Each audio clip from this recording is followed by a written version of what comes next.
Welcome to today's workshop. We're going to be discussing Zoom Essentials. So this is the Zoom Essentials workshop. My name is Patrick Henry. I'm the Academic Support Writing Coach at the Wolfson campus.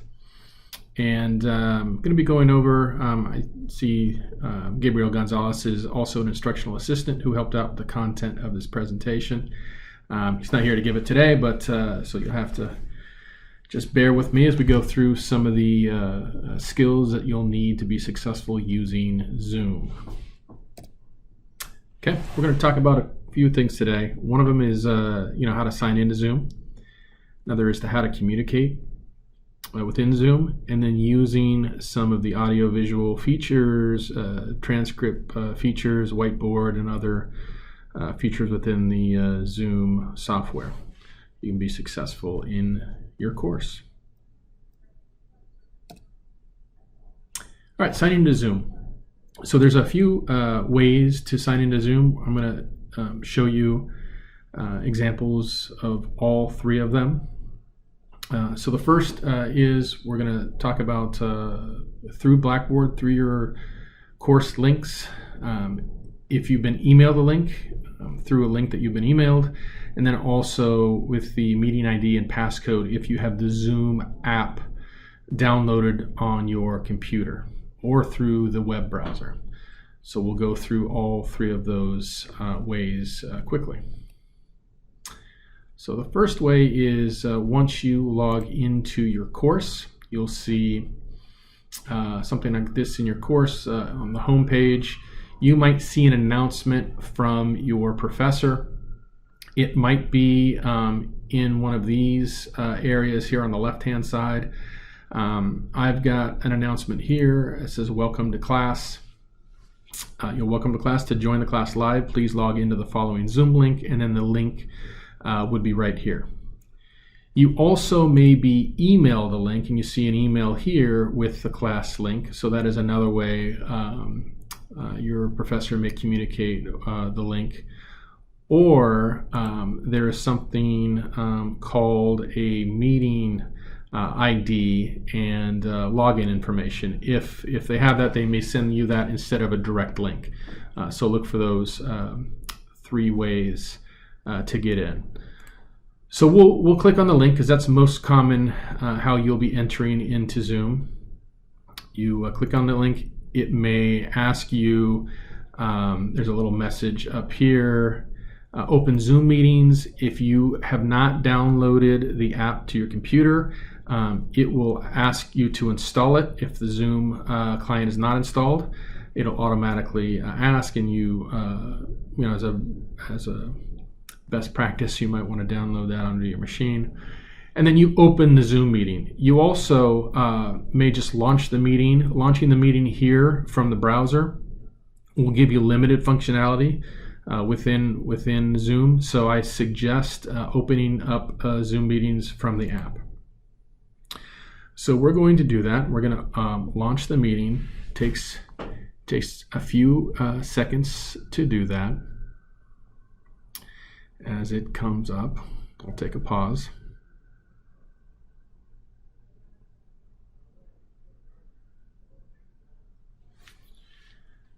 Okay, so our Zoom meeting is up. I am the only one in this Zoom meeting, so you'll see the ability to unmute yourself. So I have, when I set this meeting up, and I'll go over a few of the settings that I used to set the meeting up. Here is the screen where I would do that.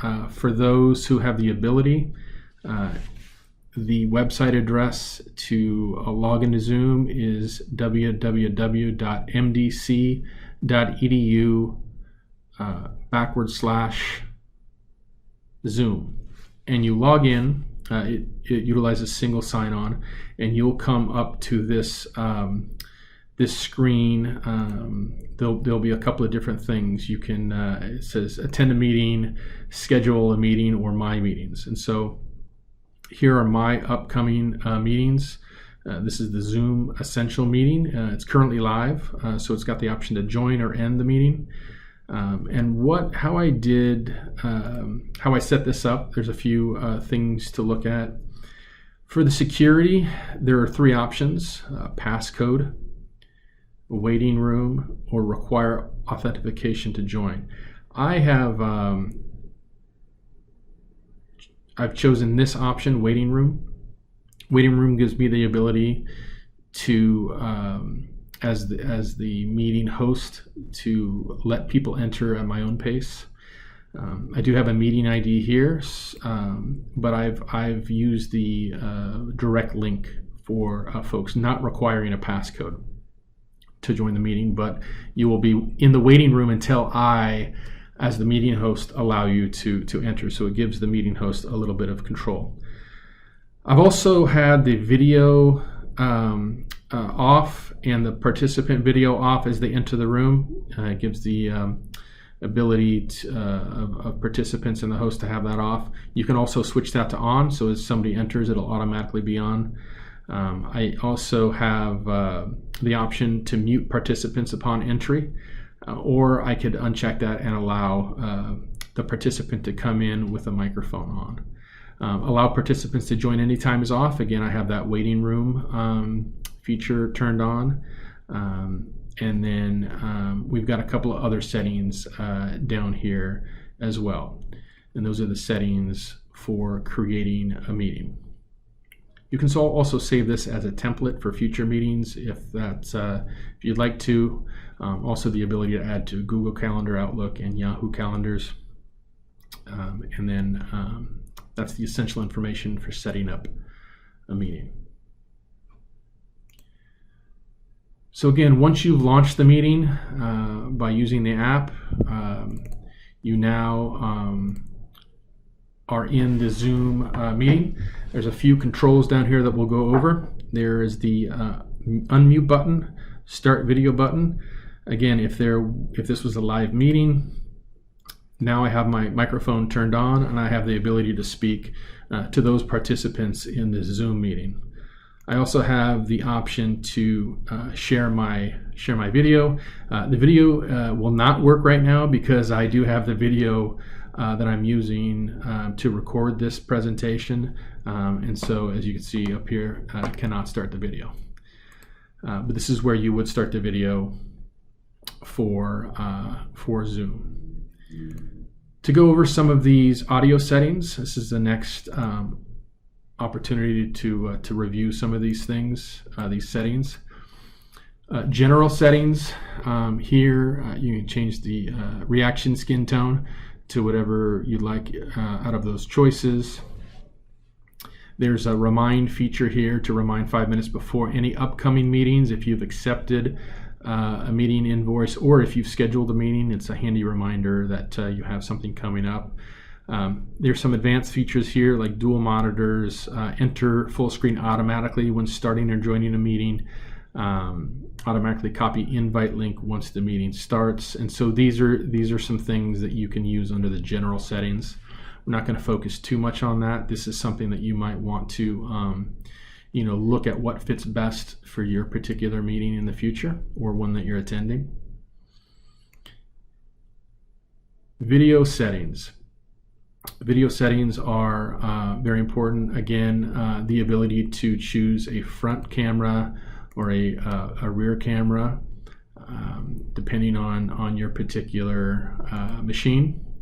Of course, my front camera's not working. I'm already using the camera for something else. In fact, I'm going to turn off my camera. If it gives me the ability to do that, I'm not sure.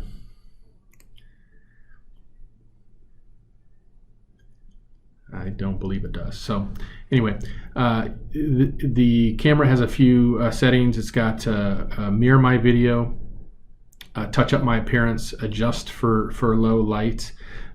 Anytime you are using a background that has a logo, you may want to consider playing around with a mirror my video. Sometimes if it shows on your background shows the correct way on your screen, it could be backwards to the viewer. So just pay attention to this particular mirror my video option. It's very helpful. Always display participant name on their videos. Again, these are settings for you to click or unclick. If I turn this off, my name would go away once I get out of the settings.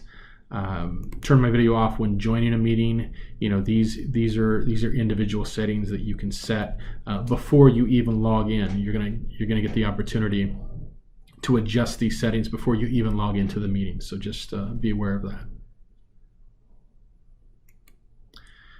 For audio settings, again, the ability to test out a speaker. You'll hear a noise, so you can adjust the volume here. You also have the ability to test the mic. If you do not see this bar moving, you should be able to have some options down here. This is your first indication that people you're interacting with in the Zoom meeting can hear you or cannot hear you. So again, check these settings before you enter the meeting. You'll have that ability once you click on that direct link. It'll ask to check your settings, and I would highly encourage you to do so.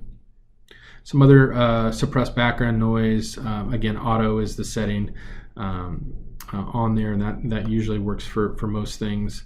If you are in an area with loud noise, you may want to consider this high suppressed background setting, and that'll mute. So if you're working in an area with a lot of coworkers and they're on the phone, then you may want to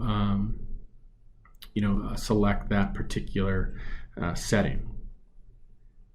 Ringtone, all of these things, again, these are all defaults.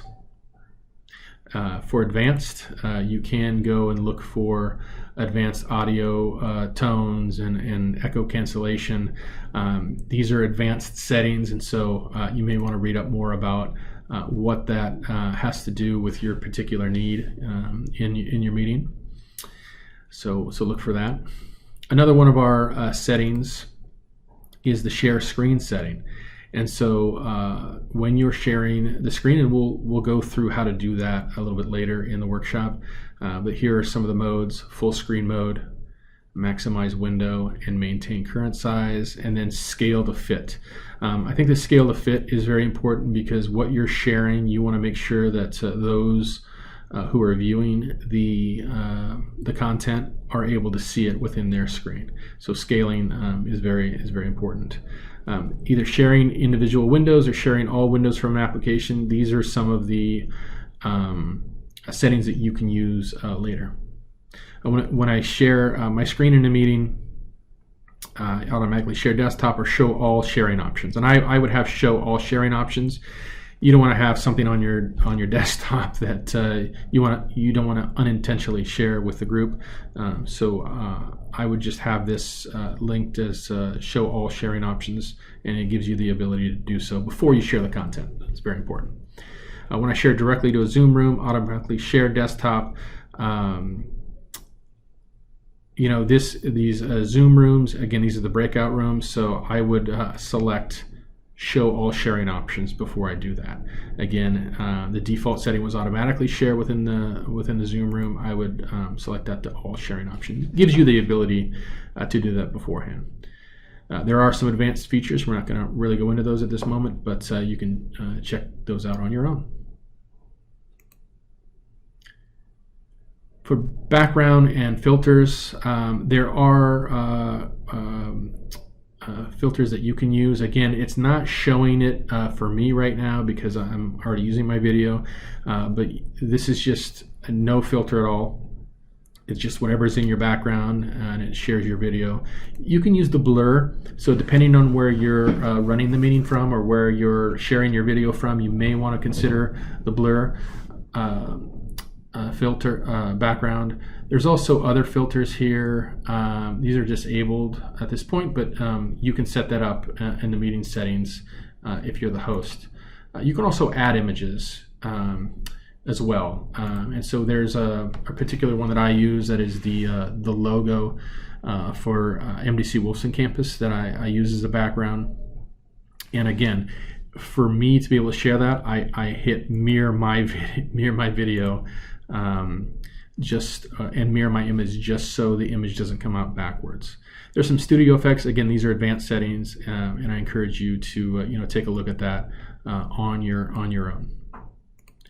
Another setting here is recording. This is just going to be the path where all of my recordings, if I press record for this particular video, this is where I'm going to be able to look at the downloaded file once it's done. I have it set at this folder at all times. If I wanted to choose something after the recording was done, I would click on this. And then here are some other settings: timestamp, keep temporary recording files, and so on and so forth. There are some stats. Again, how much memory you're using, overall for audio, video, screen sharing, the bandwidth, very important. So I'm on a Wi-Fi network, so bandwidth would be important. The connection that I have and these things. You don't have to worry about this too much. If you are having some issues connecting, then pay attention to this a little bit more, but I'm all within the sufficient ranges to give this presentation today. Also feedback. This is feedback, of course, to Zoom company.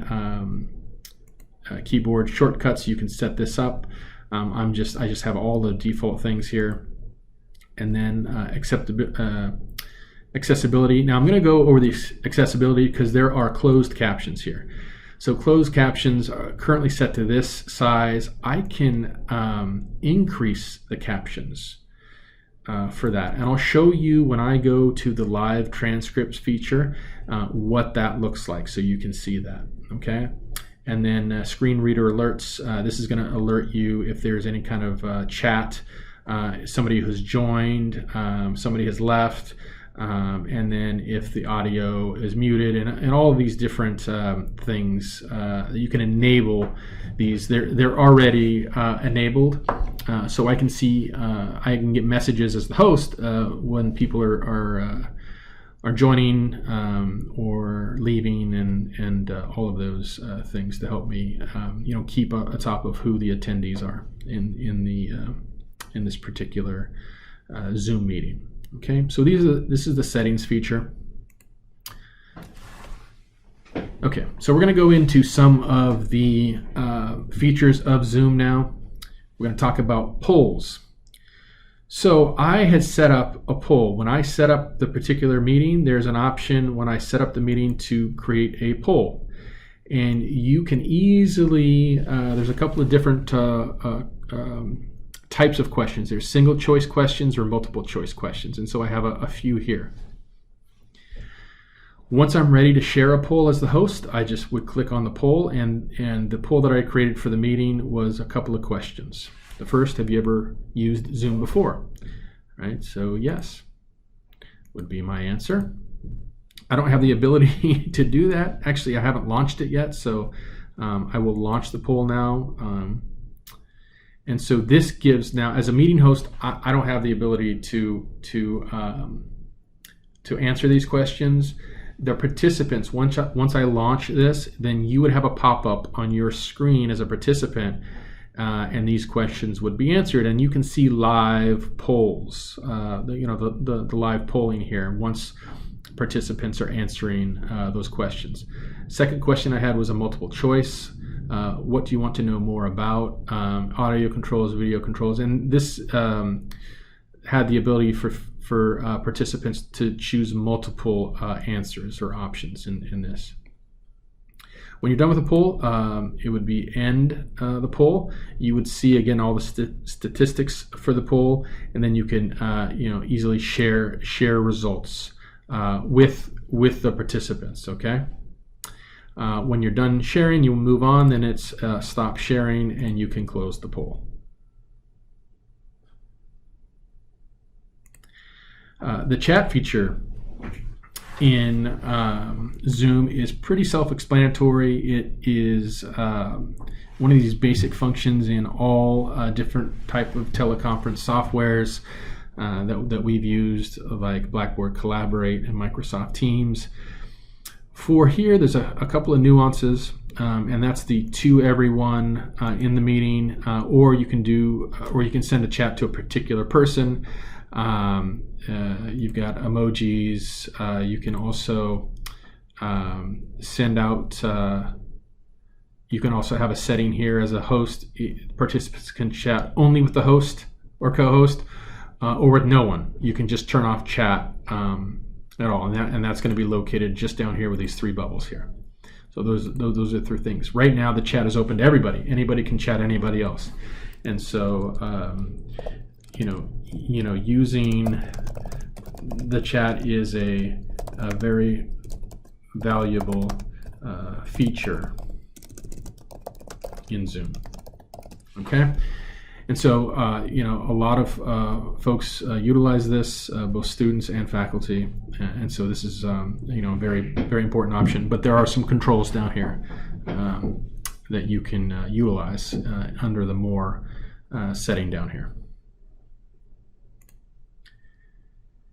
Sharing screen is the next feature. So again, I have selected the ability to, instead of automatically sharing my desktop, to start with options. And I have a few different options. I can share screen, whiteboard, iPhone, iPad, or particular applications that I have opened up on my computer right now. So I've got a few applications on right now. I've got the Camtasia. I've got a few windows of Camtasia, which is the video editing software I'm using right now. I've also got Google Chrome that I'm using as a web browser, and then I have Microsoft Teams opened up. So I can share those particular applications with you at the moment.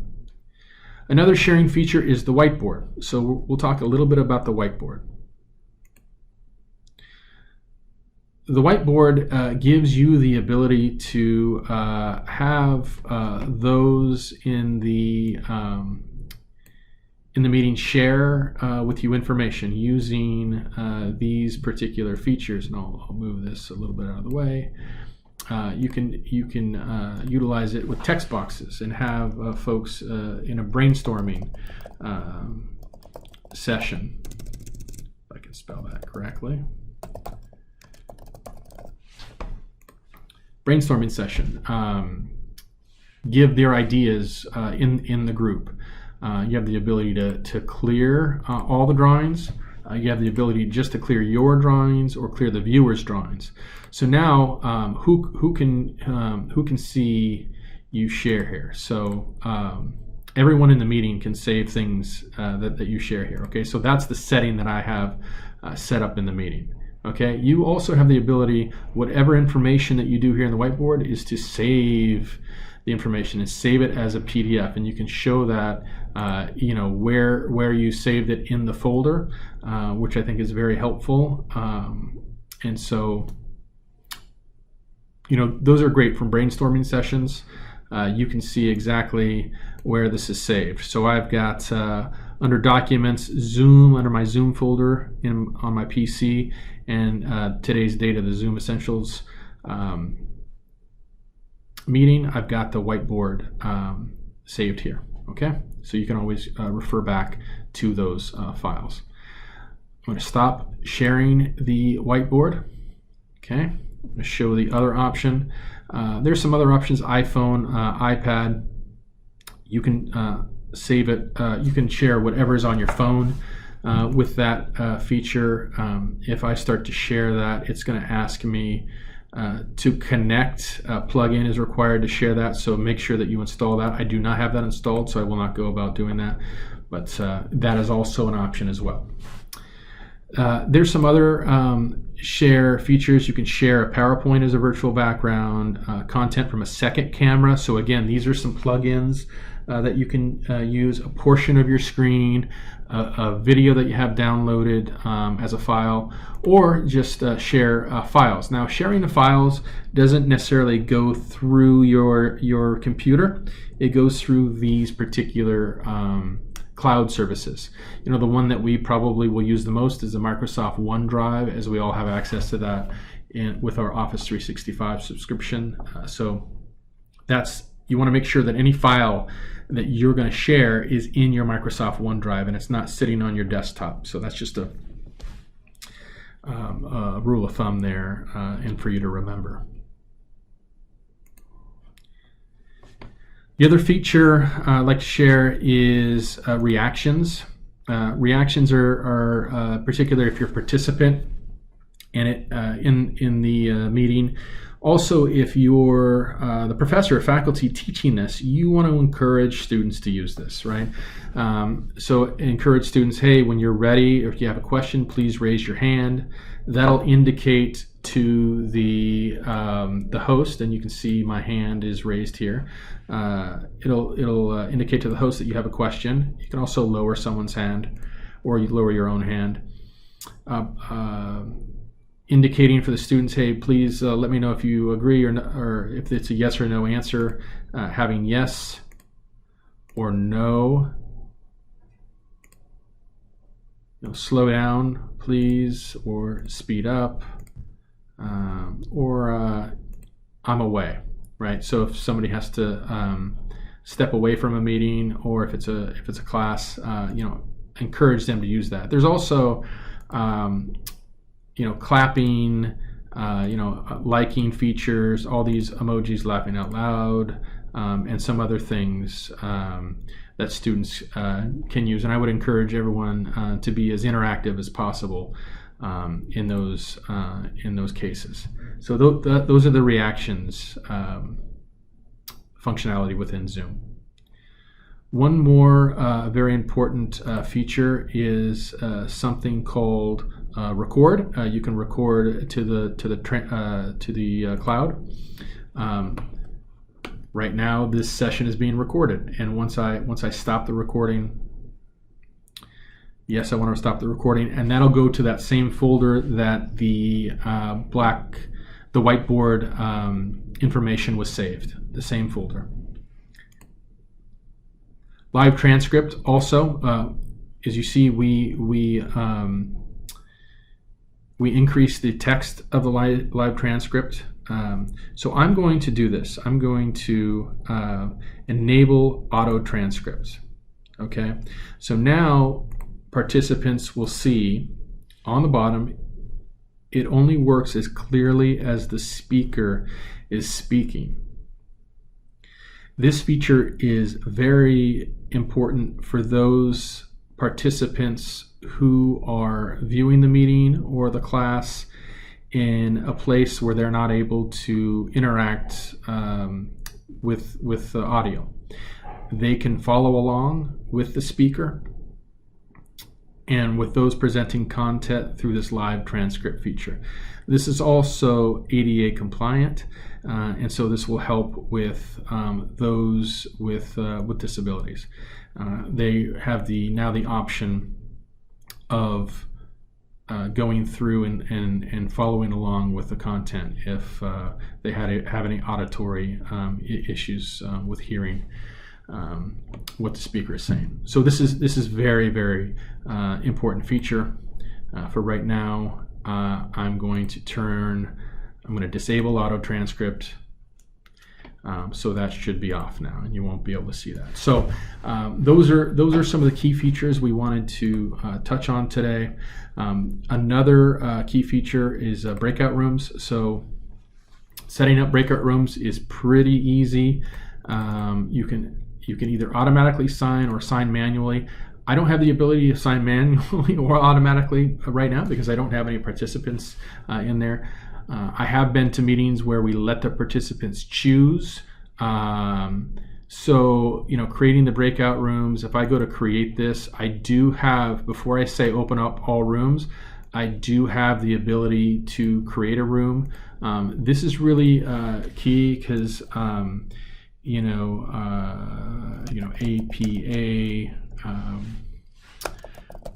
workshop. If we have multiple events happening at the same time, MLA workshop, thesis statement workshop, and we're renaming this one to Chicago style workshop. Okay, so I've got these 3 breakout rooms happening with 3 different four breakout rooms happening at the same time with 4 different presenters. And if I open up all the rooms and I've selected the option, again, the option to allow participants to choose a room, now I'm allowing a large group of students or participants to go into the one that they find most beneficial to them. And if I open up all rooms, there'll be this message, and participants would join any of the rooms. Okay. I also have the ability to broadcast a message to everyone in every single room. Hello, everyone. We will be ending these sessions in 5 minutes, and all participants will be back in the main room. Okay, so then you could broadcast that message to everyone in the in those breakout rooms, and they'll get that message. Once you close all rooms, you can see this message up here. All participants have been given 60 seconds to leave their breakout rooms. Okay, and so then they will join us back in this main room at that 60-second mark. So there is a buffer of 60 seconds. Just remember that when you're ending a breakout room. And then the last option down here is support. The support is more for a Zoom representative to get a hold of you. We don't really need to use that right now, but if you needed to, it does have that support feature available for you to use. So those are the main things I wanted to share with you today. We'll go back to, I'm going to be ending the meeting for all. I'll go back to my PowerPoint presentation just to make sure that we hit all the key features. I believe we have, where we talked about video, audio controls, breakout rooms, live transcripts, and I'll display my my contact information. As you can see, my computer is a little bit slow.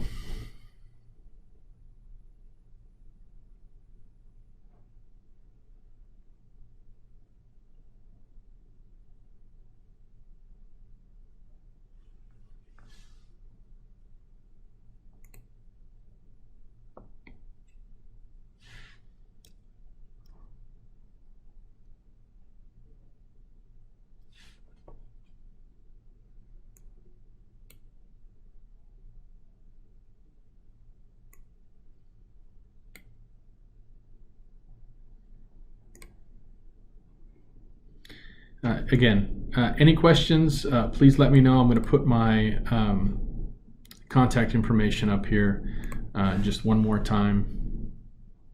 If you have any questions you'd like to reach out,